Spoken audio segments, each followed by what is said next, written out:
Hey guys, tonight we're stepping into a time where being a queen meant wearing 10 pounds of brocade while silently enduring political chess matches, where you were often the piece, not the player. Welcome to medieval royalty, where your crown is heavy, your smile is rehearsed, and yes, you probably won't survive this. So before you get comfortable, take a moment to like the video and subscribe, but only if you genuinely enjoy what I do here. And hey, tell me where you're watching from and what time it is. I love knowing who's on the other side of this journey. Now dim the lights, maybe turn on a fan for that soft background hum, and let's ease into tonight's journey together. You're 13, maybe 14, and someone just told you you're getting married. You're a noble girl, maybe a princess, maybe the daughter of a minor king, and you're about to become a medieval queen. Romantic, right? Nope. This isn't love. It's politics through and through. Your future husband is chosen for what he can offer your father – land, troops, a treaty, or maybe it's just an end to a blood feud that's been going on longer than you've been alive. Your opinion isn't just not required, it's not even considered. If you protest too much, you risk dishonoring your family, and you know how that ends. Spoiler, not well. You're packed off from your home with a procession of ox-drawn carts, dowry cests, and worried ladies-in-waiting who've been assigned to babysit you until the grave, or worse, until your new court decides to swap them out for spies. Maybe you've met the king once, maybe not. Doesn't matter. You'll meet him again on your wedding day under a canopy of incense and chanting monks in front of a crowd of strangers who can't wait to see if you cry. And you probably will. Because this man isn't some dashing fairy tale prince. He's 35, grizzled from wars, maybe still married to someone else who's been conveniently locked in a convent. Or worse, he's a boy your age with just as little power and a court full of venomous old nobles using you both like dolls in a shadow play. Historically, this wasn't rare. Eleanor of Aquitaine was married to Louis VII of France at 15. She became Queen of France basically overnight. Her job? Be beautiful, obedient, and give France an heir, in that exact order. Not that she obeyed any of it, by the way, but we'll get to her legendary rebellion later. Right now your life is all about silks, sapphires, and suffocating responsibility. And the wedding? Well, it's not sugar-coated. You walk down the nave in a gown that weighs more than your horse, and embroidered with gold thread and lined in squirrel fur. Sounds luxurious until you realize medieval laundry was, inconsistent. You may look radiant, but you smell like beeswax, old lavender, and stress sweat. Everyone's watching. Everyone. The bishop, your future in-laws, the servants pressed against the back walls trying to catch a glimpse of the spectacle. After the vows and rings, maybe a crown if they're feeling generous, you're escorted to a room where, depending on how invasive the customs are, your first night with your husband might be witnessed. No, not metaphorically. There is an entire tradition in some courts of having noble witnesses observe the newlyweds being put to bed, and even a sheet check the next morning to prove the marriage was consummated. Sleep well. The weirdest part, your family likely trained you for this moment. You were raised in a chamber near the women's quarters, taught to read just enough to recite psalms, trained in needlework and decorum, but no one told you how terrifying it would be to kneel beside a man who can literally sentence people to death and call him your beloved lord. You might not speak his language. You probably don't know what kind of ruler he is, and you're expected to share his bed, smile like it's an honor, and get to work on making babies immediately. The power imbalance is staggering. But here's the twist. Queens weren't always powerless. In fact, many wielded incredible soft power through influence, alliances, and religious networks. But in the beginning, as a teenager dropped into a foreign court with different food, strange customs, and possibly even hostile nobility, you're more decorative than decisive. And yet it's something surreal about it too. You're handed a crown, draped in cloaks worth more than a farm, and referred to as Her Grace by people who a week ago didn't know you existed. Your name changes, your coat of arms is redrawn, your past absorbed into your husband's world. This isn't just a marriage, it's a rebranding. You're not a daughter anymore. Your property carefully placed atop the chessboard of European dynasties. Sometimes you're lucky. Maybe your husband is kind. Maybe the court respects you. Maybe you learned a language, make allies, and even carve out a space of your own. But don't get too comfortable. Your womb is now a matter of state. Your first duty is to have a male heir, preferably yesterday. Everything else is just window dressing. One fringe fact: in some royal weddings, the bride was literally carried to bed in a ritual known as the bedding ceremony, complete with songs, jokes, and awkward nudging from older relatives. The entire court treated it like the grand finale of a banquet. Imagine that as a teenager. Scholars still debate whether queens were pawns or players in this system. Some insist they were nothing more than vessels for heirs and peace treaties. Others argue that, despite restrictions, they often held real sway, especially if they managed to outlive their husbands or raise powerful sons. But tonight you're just a young queen, sitting on the edge of an unfamiliar bed, staring at tapestry you don't recognize, trying not to cry. And guess what? It only gets more complicated from here. The next morning, sunlight pours through stained glass windows you don't recognize, casting jewel-tone shadows across a stone floor that's colder than your nerves. You're awake far too early, muscles aching from the stiff ceremonial bedding, and already the court is bustling with whispered gossip and clipped footsteps. Why? Because today your dowry becomes official. And let's be honest, no one in this castle cares more about you than they do about what you're worth. The dowry isn't just a polite thank you for taking you off your father's hands. It's a carefully calculated package of wealth, land, titles, and sometimes entire cities. You are a geopolitical transaction in pearls and velvet.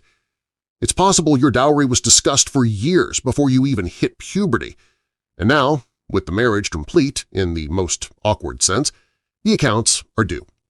Clerks in itchy robes hunch over parchment, squabbling over exactly how many cows or manors equate to your hand in marriage.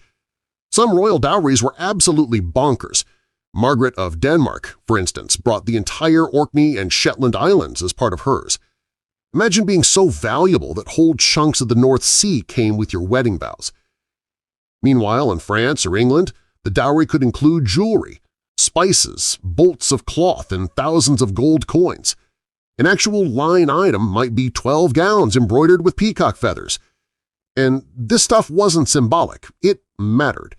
If the dowry fell short or was delayed, it could spark a war. Yep, a war over your missing embroidery thread.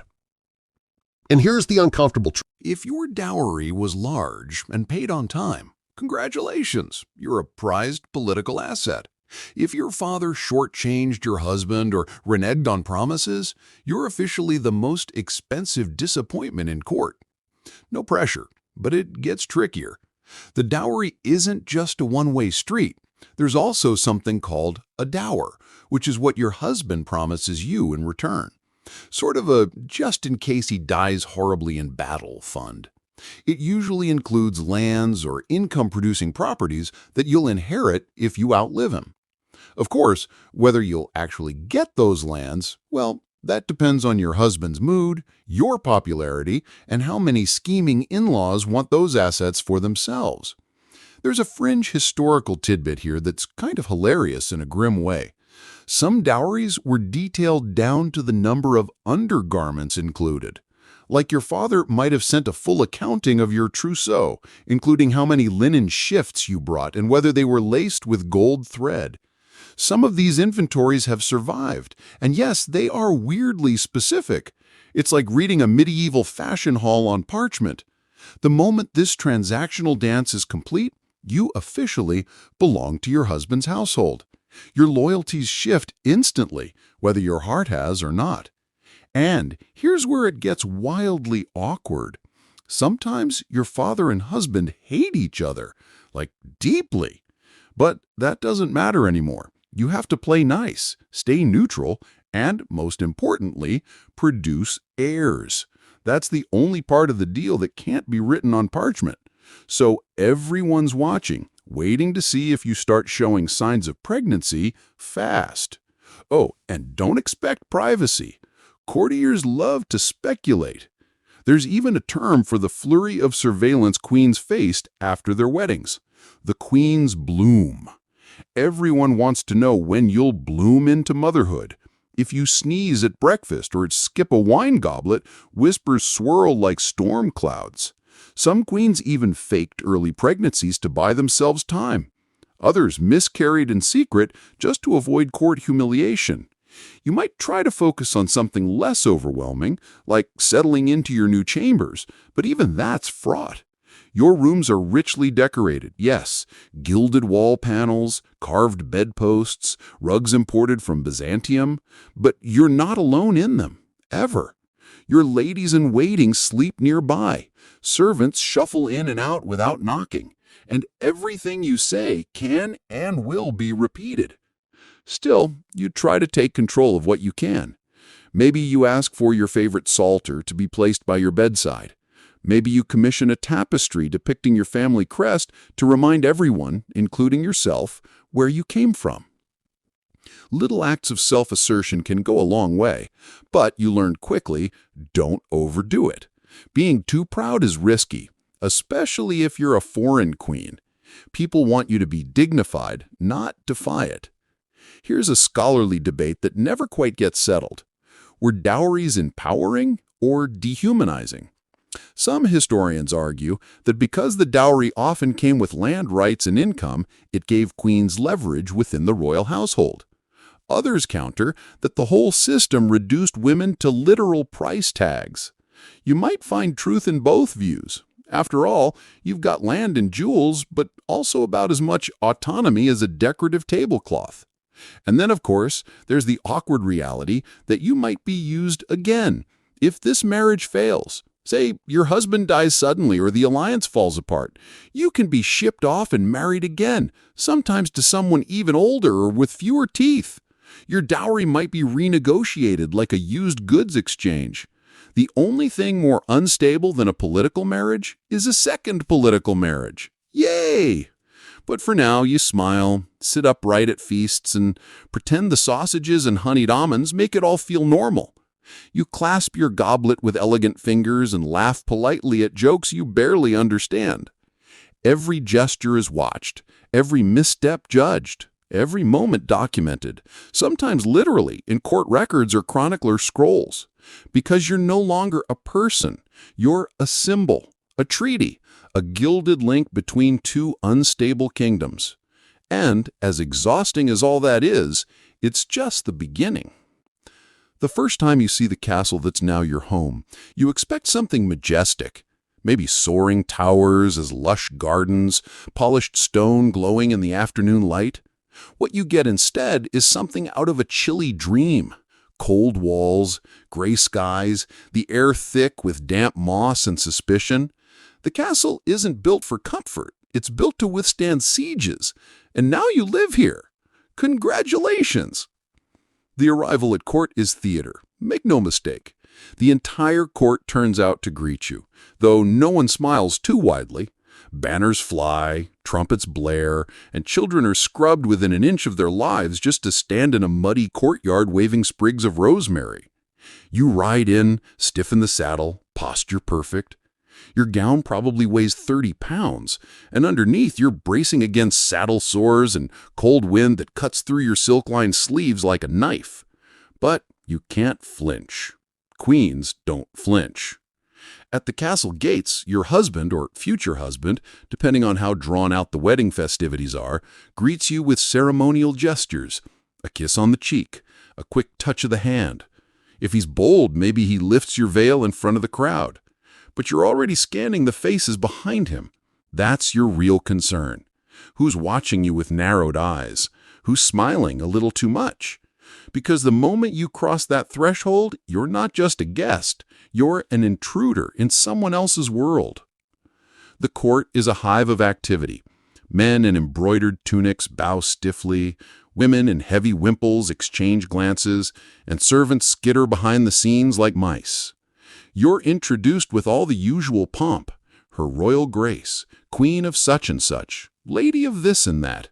It takes a full 2 minutes just to say your title, but every word reminds everyone exactly what price you fetched. That title is sewn into your identity now, whether you like it or not. Inside, the place smells like burning tallow, wet stone, and whatever the kitchen is stewing for tonight's feast, which could be anything from spiced rabbit to eel pie. The walls are lined with tapestries that look warm, but don't really help against the draft. Your rooms, what they call the Queen's apartments, are secluded enough to keep you from the general rabble, but not so private that gossip can sneak in through the floorboards. And here's the kicker. You don't know anyone. Not really. Maybe your new mother-in-law, if she's still alive and hasn't been packed off to a nunnery. Maybe your ladies-in-waiting, if your father managed to send a few you trust. But most of the people around you? Strangers. Ambitious, gossipy strangers. And you? You're a teenage queen with no allies, no experience, and no idea which fork to use for salted trout. A real-life example of this cold welcome, Anne of Bohemia. When she arrived in England to marry Richard II, people openly mocked her dowry, calling it worthless. She didn't even speak English. She was thrust into a world where her new subjects expected miracles and instant charm. And she delivered neither, at least not at first. It took years for her to win people over. And you will try too. You'll smile politely at barons who ogle you, ask careful questions about local saints, compliment tapestries, even when they're ugly. Everything is performance. And the worst part? The performance never ends. You're not allowed to sulk or snap or ask to go home, not unless you want to start a diplomatic incident. Oh, and you quickly realize that every step you take is being watched. Not metaphorically, literally. There are eyes in the walls. Not magic, just very bored, very nosy servants who report to higher-ranking courtiers, who in turn feed information to the king's advisors, and eventually to the king himself. Did the queen eat her figs at breakfast? Did she talk too long with the Spanish envoy? Did she wear blue on a feast day? All noted, all discussed in hushed tones over spiced wine. But let's zoom in on the servants for a moment, because this is where things get weird. Some are demoted, some resentful, and some are just there. One might be a peasant girl who's never left her village before being promoted to chambermaid. Another could be the bastard daughter of a noble family with nowhere else to go. And a few full-on spies. Some sent by your own family, some by your enemies, and some just nosy opportunists with long ears and long memories. The fringe fact here, in some medieval courts, queens were expected to keep their own miniature household within the larger royal household. Think of it like a secret club with its own budget, hierarchy, and drama. You manage your own maids, scribes, cooks, and confessor. Sounds empowering until you realize any one of them might betray you the moment it benefits someone higher up the chain. Meanwhile, your new subjects are watching too, and they have opinions. If you're from a foreign land, you're immediately suspected of trying to corrupt the court with foreign ideas, or worse, foreign fashions. They whisper that you bring omens, that your accent means your prayers don't count, that your foreign ways are a sign of secret sin. Even if you're kind and generous, rumors cling to you like damp wool. This brings us to a long-standing scholarly debate. Were foreign queens actually a threat to medieval kingdoms? More vulnerable or more powerful because of their outsider status. Some say they had fewer political allies and were easy scapegoats. Others argue that their unique background gave them a rare independence from local factions. In your case, it just feels like being isolated in a room full of people who all know something you don't. But still, you settle in. You memorize names. You learn which corners of the castle stay warmest at night. You start eating like the locals. Sort of. You practice curtsies in front of the looking glass until your knees ache. And slowly, very slowly, the court begins to see you not just as the new queen, but as their queen. Not that this makes things easier. In fact, it just means the real games are about to begin. Night falls heavy in the stone corridors of your new home.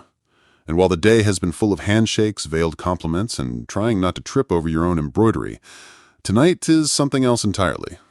Tonight is about duty, or, depending on which court gossip you listen to, spectacle. You're expected to do more than share a bed. You're expected to seal the marriage in a way that leaves no doubt, no legal loopholes, and no "we'll wait and see." Tonight you're expected to consummate your union, and in some medieval courts, that expectation doesn't stop at the bedroom door. You've heard the whispers, of course. Some kingdoms go all in on the witnessed bedding ceremony. A crowd escorts you and your husband to the marriage bed with jokes, songs, and awkward blessings. Think of it as a medieval conga line, except it ends with you being undressed by your ladies while everyone else stands around pretending not to stare. In some places, the bedding itself was attended, though mercifully not always literally witnessed. Instead, the next morning, sheets were displayed, or midwives and matrons might be called to check for certain signs of activity. You lie in bed, heart pounding, draped in linens that smell like damp rosewater and centuries of awkward history. Your husband lies beside you, possibly more nervous than you are, though he'd rather be thrown to the wolves than admit it.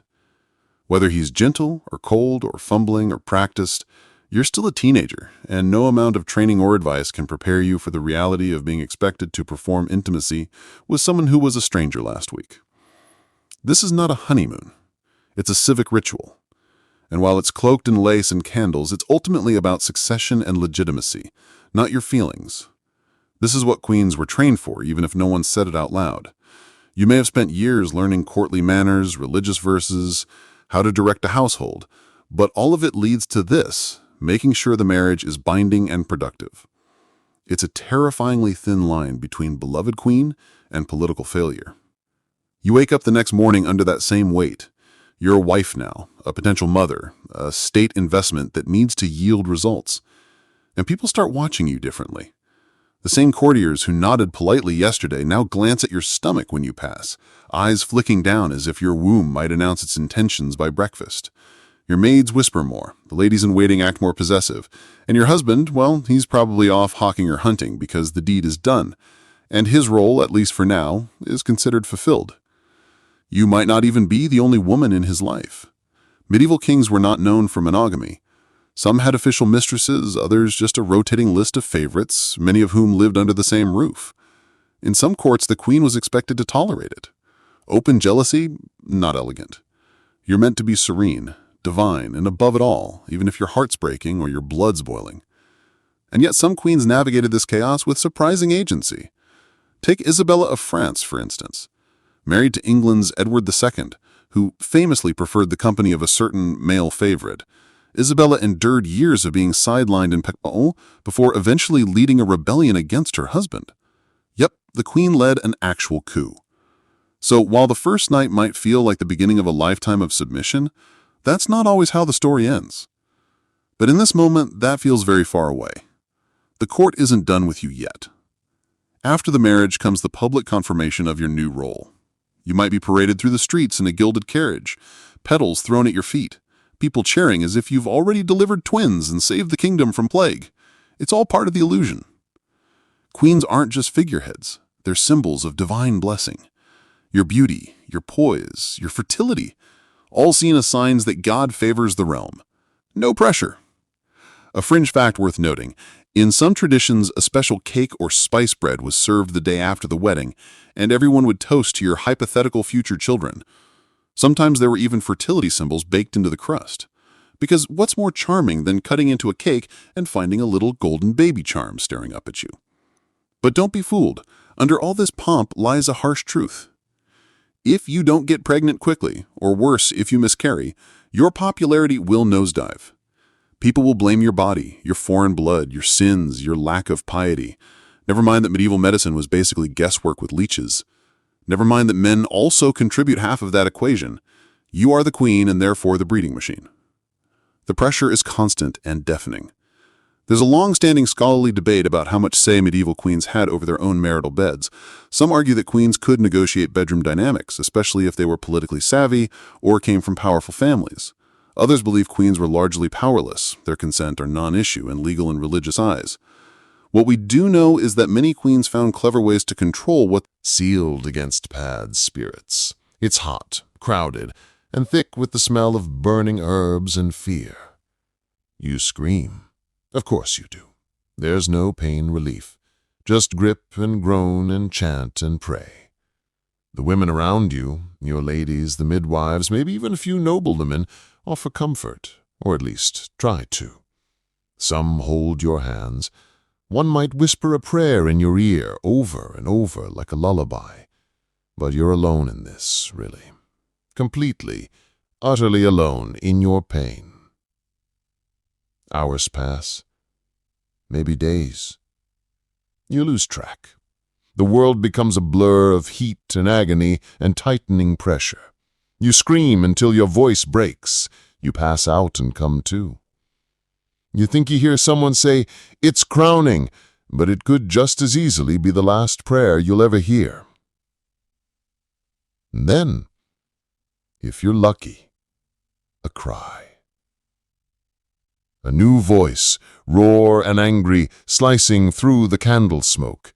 A midwife lifts the child high, announces the sex with trembling reverence. "A boy," she says, "or maybe a girl," and the court outside erupts accordingly. You don't even see the baby at first. Oh, you're too exhausted, too bloody, too shattered to sit up. But someone presses the infant into your arms eventually, and for a second, a fleeting golden second, you feel joy. Pure, unfiltered joy. It's yours. This tiny, squirming person is yours. And then you remember, he doesn't really belong to you. He belongs to the kingdom. How nobles are bribed into loyalty, how treaties are celebrated. Your place at the table says everything. Are you seated next to the bishop or the foreign ambassador? Are you served before the duchess or after? Even your plate, gold, silver, or pewter, signals your rank. A misplaced goblet can become court scandal. One spoiled dish could spark rumors of poison. You sit surrounded by platters of gilded goose and candied quint, and still you eat with suspicion. The fringe fun? Sometimes the food itself is a prank. Medieval chefs, bored out of their minds between wars, loved creating illusion foods like fake eggs made from almond paste, meat pies that squawked when opened because live birds were hidden inside. Yes, someone actually thought, what if we made the dinner scream? And someone else said, brilliant. Of course, behind the spectacle is the daily grind. Your private meals are simpler. Broths, bread, poached out pears, maybe a bit of pigeon if you're lucky. Your ladies-in-waiting often eat with you, heads bowed, murmuring soft gossip between bites. There's a quiet rhythm to those moments. No trumpets, no toasts, just spoons tapping gently against ceramic, and a rare chance to let your shoulders drop. But even there, food is rarely just food. A certain dish might signal the king's mood. If eels are served, perhaps he's been in contact with his Flemish allies. If sweetmeats arrive unannounced, perhaps he's feeling guilty about something. You learn to read the menu like a language, coded, subtle, often bitter beneath the sugar. There's a debate among scholars about how much control queens had over their own kitchens. Some evidence suggests that certain queens managed vast culinary staff and chose what was served at their own tables. Others argue that food was a deeply gendered domain. Men ran the kitchens, designed the feasts, and the queen simply nodded and chewed. The truth likely varied. In wealthier courts, queens could wield significant influence through hospitality, offering rare delicacies to allies, fasting conspicuously to show piety, or even gifting spices as diplomatic gestures. After all, a pouch of saffron was worth more than gold in many regions. You start noticing how guests behave around food. Who waits for the blessing and who sneaks a bite? Who drinks too much before the third course? Who accidentally spills wine to the bishop? These details matter. In a place where emotions are outlawed and politics are whispered behind veils, the feast becomes a kind of theater, and you're always center stage. But tonight you're tired. You've nodded through 7 courses, 3 toasts, and a poem read by a man with wine-stained lips and no sense of rhythm. Your temples are pulsing. You haven't tasted anything since the first bite. Your plate is still full, so you set down your spoon, murmur something about an early morning prayer, and excuse yourself. As you rise, the room hushes slightly, just for a beat. Your gown shimmers as you pass. Your ladies follow with precision. You don't trip. You don't sway. You don't pause, because a queen must always leave the table before the meal turns sour. Every day begins with a prayer. Not because you're particularly holy, not yet, but because everyone around you expects it. The castle chapel is cold, always, no matter the season. Stone floors leach the heat from your slippers, and incense hangs in the air like a dense fog that clings to your veil. The priest begins his chant, his voice rising and falling like a lullaby, sung by a man who hasn't smiled since last Epiphany. You kneel, murmur along, and try to ignore the creeping numbness in your feet. This isn't just devotion, it's policy. Your piety is public property. You're a medieval queen, and religion is stitched into every corner of your existence. It dictates your meals, your clothing, your sex life, your bathing schedule, and even your childbirth practices. It defines your very identity as queen, not just a ruler's wife, but a sacred figure in her own right, chosen by God to birth and nurture the next anointed monarch. Divine right doesn't just apply to kings. It touches you too, albeit through the lens of obedience, humility, and endless ritual. Your confessor is one of the most powerful people in your life. He's part priest, part therapist, part informant. He hears your secrets, at least the ones you're brave enough to whisper, and offers forgiveness, or at least a stern lecture and a prescribed number of Hail Marys. He might be kind or cold, or just endlessly tired, but he's always there, a silent presence in your shadow, ready to remind you of your sins, whether you asked or not. And don't think your confessions are just between the two of you. He's a cleric in service to the court. If your soul starts to sound too dangerous, word will reach the king. You wear religious jewelry, a cross perhaps, or a pendant containing a saint's bone fragment. Your rooms are decorated with holy imagery, a tapestry of the Virgin Mary over your bed, an altar in the corner lit with beeswax candles. You're expected to attend Mass almost daily, sponsor feast day celebrations, and oversee the charitable arm of the palace. Sick people, lepers, and pregnant peasant women are marched in front of you regularly. You touch them gently, offer a smile, hand over coins like you were dispensing divine favor. And in a way, you are. Queens are supposed to embody mercy, but mercy has a dress code. You must look radiant while fasting. You must sing hymns through clenched teeth while your husband flirts with some baroness. You must give thanks to God even when you miscarry or lose your third child, or your father dies across the sea and you can't even attend his funeral. You kneel and you pray and you smile. The religious calendar rules everything. Advent, Epiphany, Lent, Easter, Pentecost, Assumption, All Saints. It's a carousel of feast and famine, celebration and sorrow. During Holy Week, you're not just expected to fast, you also must participate in public displays of humility. Some queens washed the feet of the poor, not symbolically, literally. 12 peasant women, scrubbed for the occasion, would sit in front of you while you poured lukewarm water over their cracked feet, gently dabbing them dry with embroidered cloth, all while a scribe took notes to add to the year's chronicle. It sounds noble, and maybe sometimes it even feels that way, but more often than not, it's exhausting. Your faith is weaponized by courtiers, clergy, your in-laws.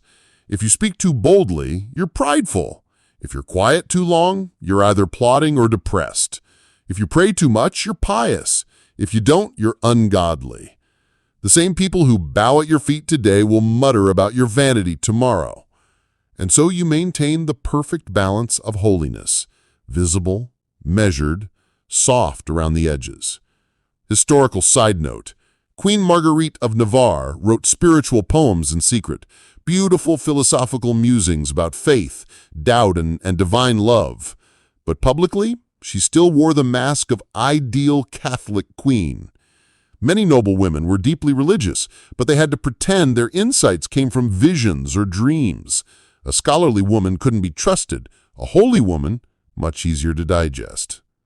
But not all of your religious experience is performative. In the quiet moments, when the chapel is empty and the wind howls through the cloisters, you do sometimes feel something real. You pray for your children, for your own health, for the safety of your siblings, for peace, and you don't always know who's listening. Sometimes you're not even sure anyone is. But the ritual helps.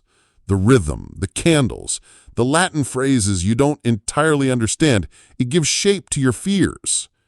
There's a long-standing scholarly debate about whether queens use religion as a genuine expression of faith or as a carefully managed political tool.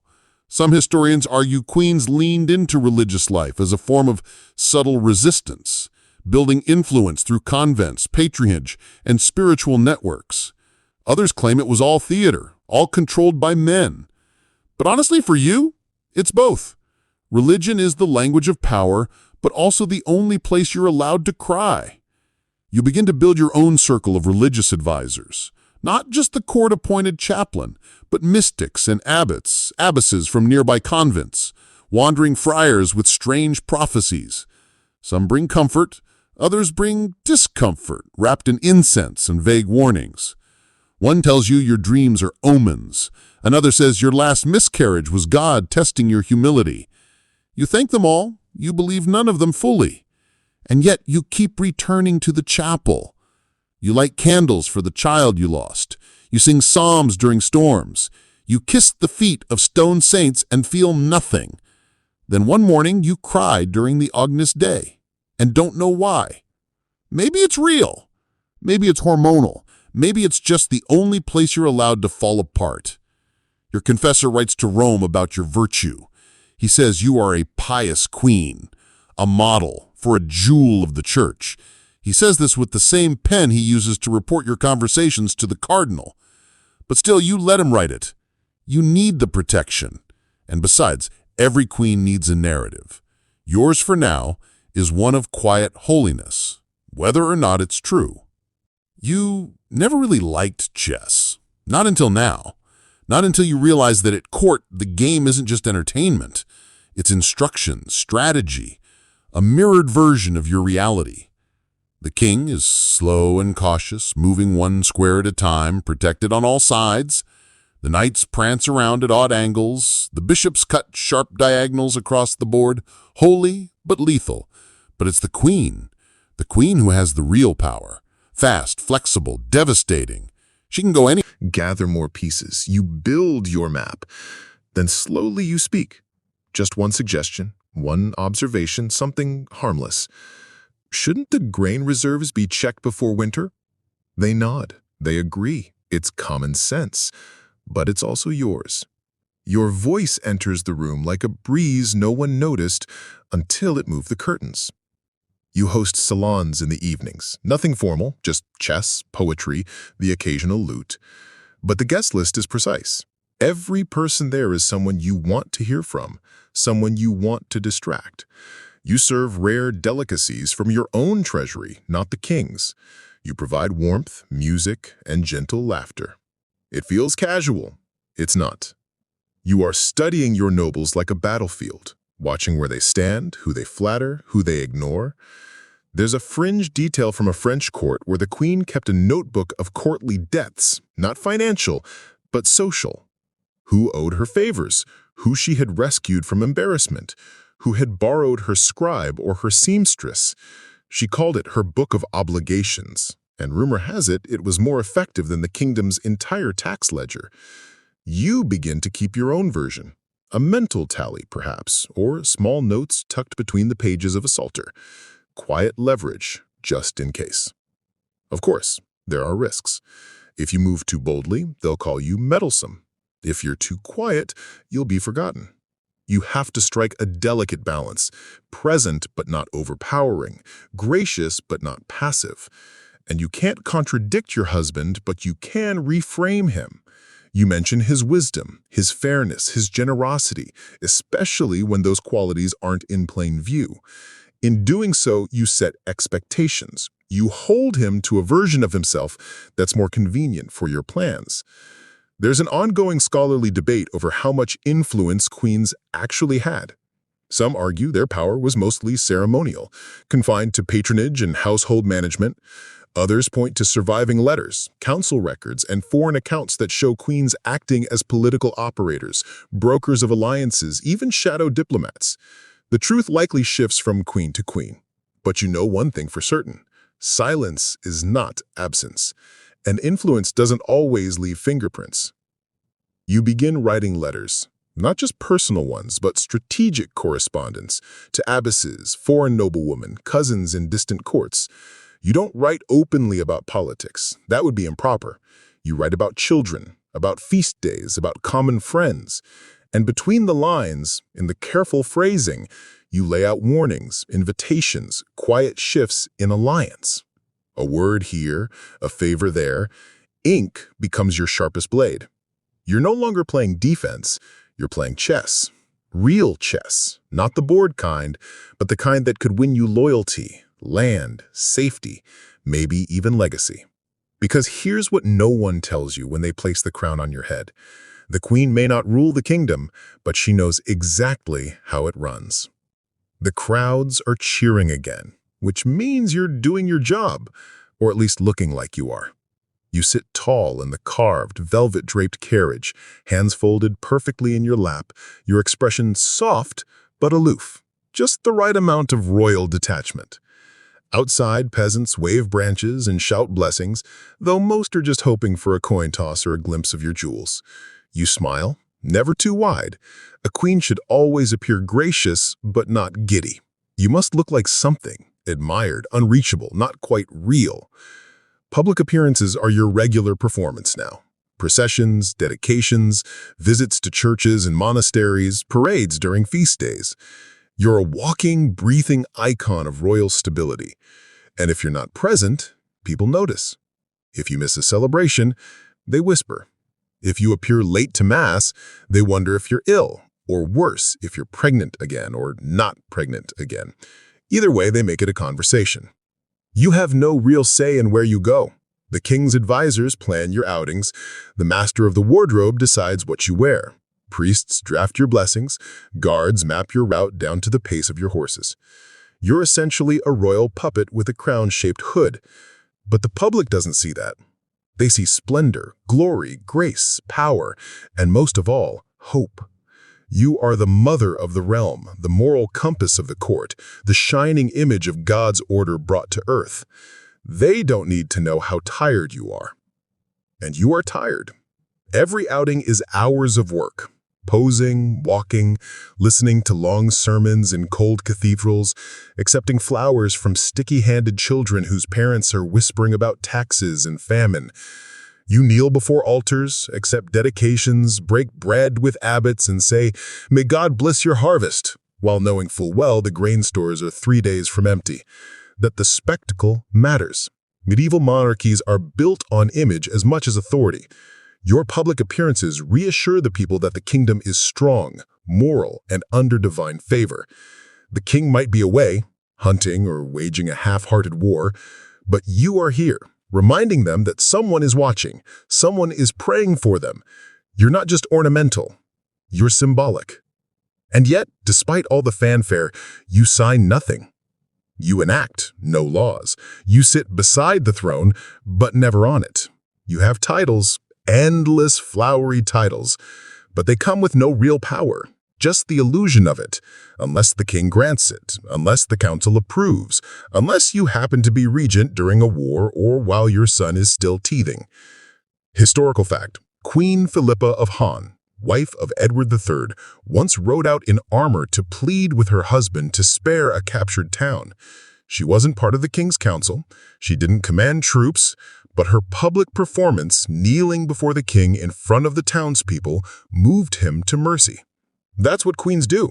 Influence outcomes not by force, but by presence, persuasion wrapped in protocols. It's a strange cage made of silk and incense. You're adored, but not consulted, praised, but not obeyed. You give speeches someone else wrote. You attend ceremonies someone else planned. You nod while clerics recite your own prayers back to you. And yet, If you show even the slightest hesitation, if your smile falters or you forget the words to the Magnificat, people notice. They assume scandal or rebellion or sin. Your household staff knows the routine. Before each outing, your hair is arranged like a living sculpture, your gown is brushed and stitched and scented, your hands rubbed with rose oil to hide the rough patches no queen is supposed to have. Even your horse, if you ride, is fitted with a saddle draped in crimson cloth embroidered with your family crest. You are packaged like a holy object. One false move, and the whole illusion risks shattering. There's a French practice that's both fascinating and a little ridiculous. In some royal courts, the queen's footsteps were tracked, literally. On major feast days, her shoes were dusted with fine flour so that her steps left visible prints on the floor of the cathedral or palace. People would rush to kneel in them afterwards, hoping to absorb some measure of holiness or favor, as if your shoes hadn't been filled with blisters 15 minutes into the procession. And the pressure goes beyond the public. You're also expected to host the nobility in style. Lavish dinners, tournaments, mask balls, all of them planned to reinforce your family's wealth and your husband's dominion. If a foreign envoy visits, you must flatter them in their own language. If a bishop drops by, you must quote scripture and offer gifts. One poorly executed dinner could offend an entire duchy. One misstep in etiquette could jeopardize an alliance. It's not just showing up and smiling, it's diplomacy and brocade. Scholars have long debated whether queens were complicit in the performance of power or victims of it. Some argue that queens manipulated court ritual to their advantage, using public devotion and ceremonial events to build influence. Others argue that these performances only reinforce their lack of real agency, trapping them in a gilded role with no escape. But you're beginning to see the truth for what it is. The performance is the power, if you play it right. You've learned how to make subtle statements. You wear a foreign fabric on a feast day when trade negotiations are fragile. You kiss a peasant child's forehead in a region known for rebellion. You choose a religious relic associated with healing when plague rumors are spreading. Nothing you do is accidental. And even when you are acting out of instinct or fatigue, the court will find meaning in it. So you may as well give them something useful to interpret. And then there are the moments that almost feel real. When you lock eyes with the girl in the crowd, and she beams like you're a blessing sent from heaven. When a widow grips your hand and thanks you for remembering her husband's name. When you hear the bells ringing your arrival, and just for a second feel like maybe you belong in this world of velvet and candles. But the moment never lasts. Someone always clears their throat, the carriage jerks forward, your veil slips slightly, and a lady-in-waiting darts forward to adjust it. The crowd cheers louder. You sit back, spine straight, face composed. The queen is watching, but she is also being watched, always. He's gone again. The king, your husband, the sovereign, whatever title you're supposed to whisper with reverence when his name comes up in prayer or at dinner. He's off riding into a war you weren't asked about, or maybe just inspecting distant estates and asserting dominance over nobles with rebellious eyebrows. Wherever he is, he left without much of a farewell. Maybe a kiss on the cheek, maybe not.